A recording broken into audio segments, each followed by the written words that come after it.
Bonjour supporters du PSG, pour rester toujours bien informé de tout ce qui se passe au quotidien dans le club, laissez un j'aime et abonnez-vous à la chaîne.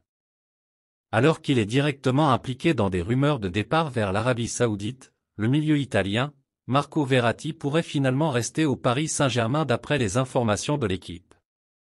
En effet, les dirigeants saoudiens du club d'Al Ahly n'auraient pas apprécié que l'entourage du joueur ait voulu revenir sur l'accord verbal prédéfini. Ainsi, l'équipe pensionnaire de la Saudi Pro League serait prête à abandonner définitivement la piste menant au milieu italien et ainsi, accélérer les négociations pour deux autres joueurs, Rodrigo de Paul, Atlético, et Hakan Çalhanoğlu, Inter Milan. À noter que le club turc de Galatasaray s'est manifesté pour les services du joueur parisien malgré ses problèmes économiques. À la recherche d'un remplaçant à Olivier Giroud, le club milanais a jeté son dévolu sur Hugo Ekitike. Le joueur du PSG est poussé vers la sortie par son club. Comme on vous l'a révélé, des discussions positives ont eu lieu avec West Ham. L'Eintracht Francfort est aussi sur le coup, mais à en croire le célèbre journal au papier rose, l'intéressé a donné sa préférence à l'AC Milan. Un prêt avec option d'achat est à l'étude. En cas de désaccord avec le club parisien, un prêt onéreux avec option d'achat pourrait être envisagé. Priorité absolue du PSG en cette fin de mercato, Randal Kolo Muani est encore loin d'avoir quitté Francfort. Ce n'est un secret pour personne, la priorité absolue du Paris Saint-Germain en cette fin de mercato s'appelle Randal Kolo Muani. Désireux de franciser encore plus son effectif, déjà symbolisé par les arrivées de Lucas Hernandez et Ousmane Dembélé, le champion de France veut ainsi mettre la main sur l'attaquant de l'Eintracht Francfort, qui a encore marqué ce week-end, permettant à son équipe de l'emporter contre Darmstadt à l'occasion de la première journée de Bundesliga. Emballé à l'idée de faire son retour en Ligue 1, Randal Kolo Muani a déjà signifié à ses dirigeants son envie de rejoindre uniquement le PSG. Mais la partie est encore loin d'être gagnée à en croire les dernières informations de Florian Plettenberg. Si le club de la capitale aimerait insérer Hugo Ekitike dans le deal, le club allemand ne l'entendrait pas de cette oreille et resterait ferme sur sa volonté de récupérer un chèque de 100 millions d'euros et n'acceptera pas un montant de 90, 80 plus 10, 70 plus 20. Selon Bruno Salomon de France Bleu Paris, on se dirige probablement vers une prise de parole de Kylian Mbappé au Parc des Princes, après le match qui opposera le PSG au RC Lens.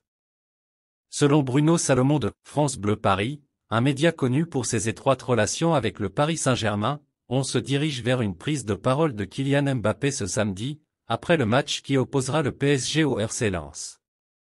Une information communiquée au conditionnel, mais l'on pourrait connaître le fin mot de la saga Mbappé samedi soir. Le fin mot pour cet été tout du moins. La dernière fois que le capitaine des Bleus a pris la parole devant le public du parc, c'était pour s'exprimer à la suite de sa prolongation de contrat en faveur du club de la capitale. On l'imagine mal se mettre au centre de l'attention ainsi sans évoquer son avenir. Alors, annonce d'une prolongation, annonce d'un départ? Risquant de se faire huer, ou simple clarification de ses intentions uniquement pour cet été? Nommé capitaine du PSG après un vote informel, Marquinhos a de nouveau été élu par ses coéquipiers lors d'une élection à bulletin secret. Le Brésilien, dont le capitanat ne fait pas l'unanimité au sein de la direction, a devancé Danilo, Presnel Kimpembe et Kylian Mbappé. Marco Verratti était aussi en lice, mais l'Italien est sur le départ donc il n'avait aucune chance d'être élu. Quatrième dans l'ordre des votes, Kylian Mbappé lui, a accepté la décision du vestiaire. D'autant qu'il ne voulait pas du tout du brassard.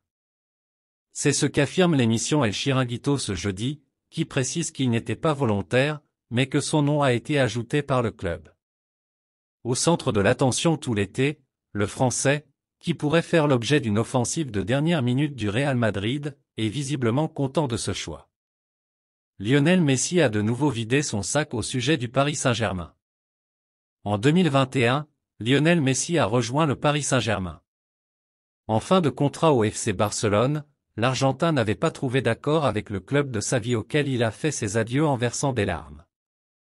On ne peut pas dire qu'il était autant ému au moment de quitter le Paris Saint-Germain le 30 juin dernier. C'était même un soulagement à écouter le champion du monde 2022 lors de ses récentes interviews.